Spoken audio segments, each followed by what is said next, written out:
Pavement के characteristics पे अगर हम बात करें तो कभी going to see another parameter that is the camber. अगर हम रोड पर बात करें कि अगर हमारे रोड सरफेसेस जैसा कि रोमन्स ने बनाया था, how did Romans make the road? एकदम फ्लेट, हाँ या ना?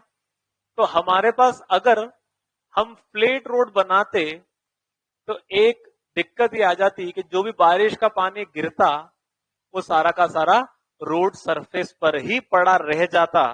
और अगर ये रोड सरफेसेस या ये पूरे के पूरे रोड्स मिट्टी और पत्थर से मिलकर बने हैं तो यही दोनों रोड्स अलग अलग तरह के जो भी वैसे बनाओ, चाहे मिट्टी पत्थर सबके मिक्सचर करके बना दो, पानी उनके अंदर रीसता रहेगा और रोड हमारे खराब होते चले जाएंगे। We want our roads to quickly drain off the water, पानी इन पर आए और इन पर सर तुरंत बाहर निकल जाए, so that the roads can last longer, लंबे समय तक रोड हमारे खराब ना हो। लेकिन फिर बात आती है सर कंक्रीट के जो पेवमेंट है हमारे पास आज की तारीख में, उन रोड तो कोई दिक्कत नहीं होती है। उन रोड्स पे तो चाहे पानी गिरेगा लेकिन वो तो कंक्रीट सरफेस है, एक स्लैब बन चुकी है, उसमें थोड़ी अंदर पानी जाएगा। बिल्कुल सही बात है, it is not to go inside it. लंबे समय तक पड़ा रहेगा तो भी तो वो कंक्रीट सरफेस को खराब करेगा, पहली चीज ये। दूसरी चीज ये कि हमारे पास सिर्फ कंक्रीट के रोड नहीं है, we still have bituminous pavements. Bitumen से बने हुए जितने भी रोड्स हैं इनका सबसे बड़ा दुश्मन है पानी। अगर बारिश के टाइम पर या बारिश के पहले कभी किसी रोड पर एक छोटा सा कोई गड्ढा हो गया, बारिश के टाइम पर इसमें भरेगा पानी, और पानी भरने के बाद व्हाट वुड हैपन इज ये पानी बिटुमिन की बाइंडिंग स्ट्रेंथ को, बाइंडिंग प्रॉपर्टी को खत्म करता है। बाइंडिंग प्रॉपर्टी खत्म होगी, अब क्या होगा, जैसे ही कोई व्हीकल उस गड्ढे में ट्रेवल करेगी अचानक से एक झटका लगेगा, वो इंपैक्ट के कारण कोई एग्रीगेट जो बिटुमिन की बाइंडिंग स्ट्रेंथ से वहां चिपका हुआ है वो निकल जाएगा। वो निकलेगा, पानी वहां भरा पड़ा है और दूसरे बिटुमिन के साथ बाइंड हुए एग्रीगेट्स की और धीरे धीरे बाइंडिंग प्रॉपर्टी खत्म करता चला जाएगा, बाइंडिंग स्ट्रेंथ खत्म करता चला जाएगा, और क्या होता चला जाएगा, ये गड्ढा बढ़ता चला जाएगा। किसी एरिया में आप बारिश के इनिशियल टाइम पीरियड में ट्रेवल करो और बारिश खत्म होते होते वहां पर ट्रेवल करो, दोनों में टाइम में डिफरेंस देखने को मिल जाएगा। शायद पहले कभी वो गड्ढे छोटे रहे होंगे और समय के साथ वो गड्ढे बढ़ते चले जाएंगे। रीजन क्या है उसका, बिटुमिनस पेवमेंट सरफेसेस के पानी सबसे बड़ा दुश्मन बनता है जो रोड्स को खराब करता चला जाता है। तो उसके लिए रोड पे से पानी हटाने के लिए we can do one very simple thing कि जैसे रोड पर पानी गिरे, पानी को तुरंत रोड से बाहर कर दो। बाहर करने के दो तरीके हैं, या तो रोड के साथ साथ इस पानी को आगे चल के कहीं पर नाली में गिरा दो, तो उसमें समय थोड़ा ज्यादा लग जाएगा, डिस्टेंस ज्यादा ट्रेवल करना पड़ जाएगा, या फिर पानी को रोड पे से तुरंत बाहर करने के लिए लेटरल डायरेक्शन में पानी को बाहर कर दो। पानी को बाहर करने का एक सिंपल सा तरीका है, पानी ग्रेविटी के थ्रू फ्लो कर सकता है, तो अगर आपने थोड़ा सा भी स्लोप दे दिया तो पानी तुरंत रोड के बाहर चला जाएगा। और स्लोप देना है तो स्लोप रोड के डायरेक्शन में नहीं लेकिन रोड के परपेंडिकुलर डायरेक्शन में देना है, जिसे कहते हैं क्रॉस स्लोप। क्या कहते हैं इसको, क्रॉस स्लोप। तो हमने क्या किया, अगर पेवमेंट को एकदम फ्लैट या हॉरिजॉन्टल इमेजिन करो तो that is going to have drainage problem, दिक्कत आएगी उसमें।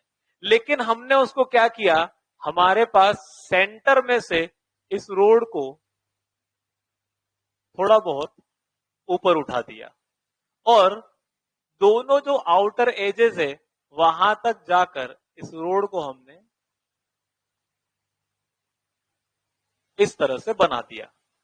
तो जितना ज्यादा यहां दिखा रहा हूं एक्चुअल में इतना ज्यादा होता नहीं है, लेकिन अभी इमेजिन करने के लिए कि हमारे पास रोड को हमने सेंटर में से उठाया है तो वो कैसा दिख रहा होगा, हमें वो समझना भी जरूरी है।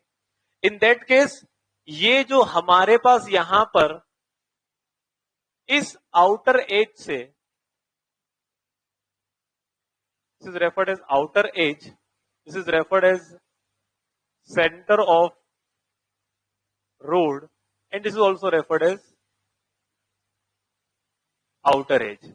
तो दोनों तरफ से वही सेम लेवल रखते हुए सेंटर में से उठा देना इज रेफर्ड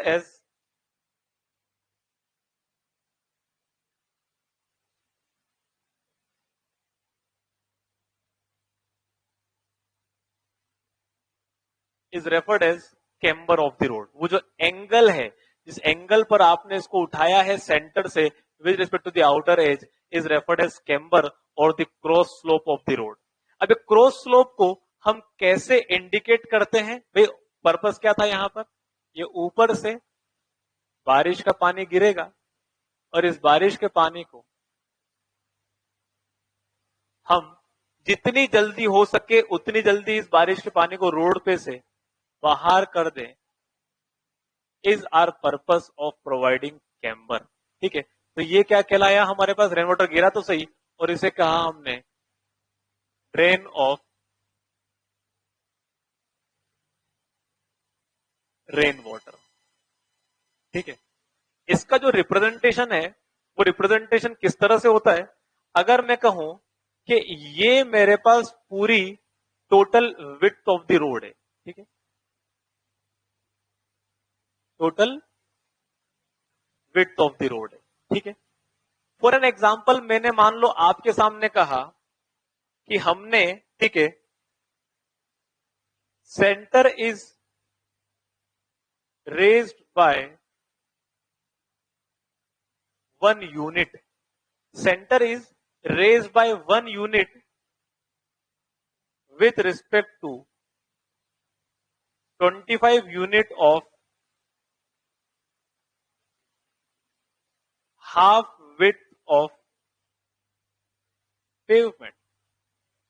इसका मतलब क्या हुआ कि हमारे पास जो भी हमारे पेवमेंट की विड्थ है, उस पेवमेंट की आधी विड्थ 25 यूनिट के बराबर है, मान लेते हैं फॉर एन एग्जांपल। तो हमने सेंटर को 1 यूनिट से उठाया, इसे हमने कहा raising of 1 unit with respect to 25 units from centre to the edge. ठीक है, और यहां पर अगर मैं इसे लिख दूं थीटा, थीटा हमारे पास जब जब बहुत छोटा होता है, ठीक है, तो चाहे हम थीटा को टेन थीटा कहें या साइन थीटा कहें या कॉस थीटा कहें या सिर्फ थीटा कहें, एवरीथिंग इज सेम, हाँ या ना? यहां पर if I am referring it to edge slope को, इसे मैं कहता हूं आइदर क्रॉस स्लोप और camber is referred as tan theta which is equal to 1:25। मतलब कहने का तरीका है 1:n के फॉर्म। और 1:n में n का मतलब है किसी आउटर एज से सेंटर तक का कितना डिस्टेंस है with respect to 1 unit distance of the centre, मतलब vertical height of the centre. ठीक है, अगर कल को ये वाली डिस्टेंस मान लो 2 यूनिट की हो जाए, तो 2 यूनिट की डिस्टेंस में हमारे पास ये कितना डिस्टेंस है वो भी हमारे लिए क्या माना जाएगा? Will be referred as what? Again camber ही माना जाएगा। सिर्फ समझना इतना है कि कितना वर्टिकल डिस्टेंस इस टू कितना हॉरिजॉन्टल डिस्टेंस का जो हमारे पास रेशियो है will be referred as camber. तो हमारे पास यहां पर, ठीक है, कैम्बर को हम लिख सकते हैं, camber can also be referred as 1 vertical is to n horizontal slope. ठीक है, तो हमारे पास यहां पर इसको रेफर करने का एक तरीका 1:n के फॉर्म में, लेकिन कभी कभी कैम्बर को परसेंटेज के फॉर्म में भी दर्शाया जाता है। तो अगर हम बात करें, ठीक है, रिप्रेजेंटेशन ऑफ कैम्बर में, कि इसको बताते कैसे हैं, कि कैसे आपने रोड को सेंटर से उठाया with respect to the edges, तो रिप्रेजेंटेशन ऑफ कैम्बर में एक तो है हमारा in form of tan theta, हाँ है ना। डायरेक्टली टेन थीटा बता दो परपेंडिकुलर अपॉन बेस के रूप में, या फिर दूसरा इन फॉर्म ऑफ 1:n के फॉर्म में, कि भाई कितना वर्टिकल इस टू कितना हॉरिजॉन्टल का हमारे पास स्लोप क्रिएट हुआ है। तीसरा हमारे पास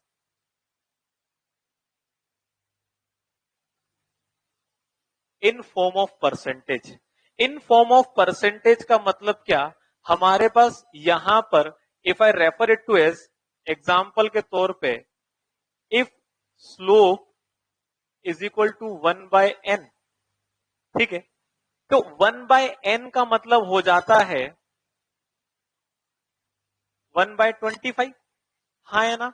परसेंटेज में दर्शाना है तो अपने फ्रैक्शन को मल्टीप्लाई कर दूंगा 100 से, तो ये क्या आ जाएगा, परसेंटेज में आ जाएगा आंसर। परसेंटेज में आ जाएगा, कितना आ जाएगा, 4%। This is referred as 4% of slope. 4% का मतलब क्या हो गया आपके पास, कि 100 मीटर के हॉरिजॉन्टल डिस्टेंस में 4 मीटर का वर्टिकल डिस्टेंस, या फिर 25 मीटर के डिस्टेंस में 1 मीटर का वर्टिकल डिस्टेंस, या 25 यूनिट के डिस्टेंस में 1 यूनिट का vertical distance is referred as camber, या इसी को स्लोप या क्रॉस स्लोप कहते हैं। बात समझ में आई क्या, ठीक है। तो यहां पर हमारे पास कन्वर्जन करने का तरीका समझ में आना चाहिए, कि अगर स्लोप 1:n फॉर्म में दिया है तो परसेंटेज के फॉर्म में भी ये 25% नहीं कहलाएगा, it is going to be equal to what, 4% के बराबर। अगर कन्वर्जन पे बात करूं, conversion from percent to 1:n form कैसे करेंगे। कन्वर्जन करना है n किसी परसेंटेज से 1/n फॉर्म में। मान लो फॉर एन एग्जाम्पल मैंने आपको दिया, ठीक है, एग्जाम्पल के तौर पे if n1 is equal to 2%, कि 2% का स्लोप है, तो 2% के स्लोप को हम कैसे दर्शाएंगे कि ये हमारे पास 1:n फॉर्म में कितना होगा। अच्छा जरा सोच के देखना, अगर मैं इसको लिख दूं कितना, n1/100, क्या सही है, क्या ये यही हमारे पास सही तरीका है। मुझे लगता है ये अभी भी सही तरीका नहीं है, आप इसमें कंफ्यूज हो जाओगे। मैं इसको लिखता हूं इज इक्वल टू 1/100/n1।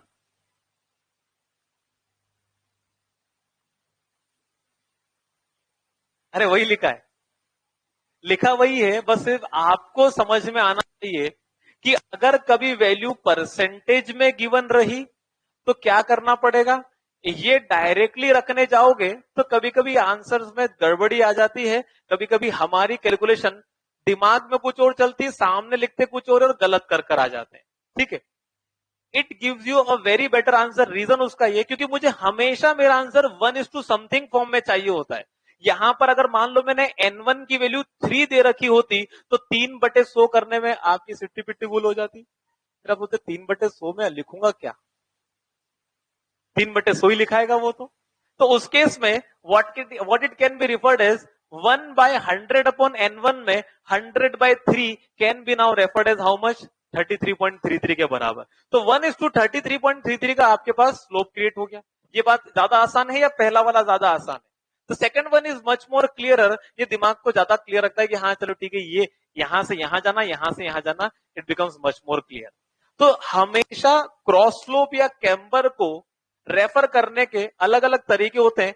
करना कुछ भी नहीं है, आउटर एज के रिस्पेक्ट में सेंटर को कितना राइज किया है उसी का स्लोप कैम्बर होता है। और पर्पस क्या है इसका, सिर्फ पर्पस इतना सा कि जब भी बारिश का पानी आएगा उस पानी को हम कितनी जल्दी से हमारे रोड पर से बाहर निकाल सकें, ड्रेन ऑफ कर सकें, बस वही हमारा पर्पस है। और क्यों ड्रेन ऑफ करना चाह रहे हैं, क्योंकि हमारी रोड की कंडीशंस को ये खराब करता है, इसलिए पानी को तुरंत बाहर करना, क्योंकि पानी दुश्मन है हमारे रोड का। बात समझ में आती है क्या इतनी, अरे हाँ या ना, ठीक है। तो write down the heading camber, और कैम्बर को डिफाइन कीजिएगा व्हाट कैम्बर इज।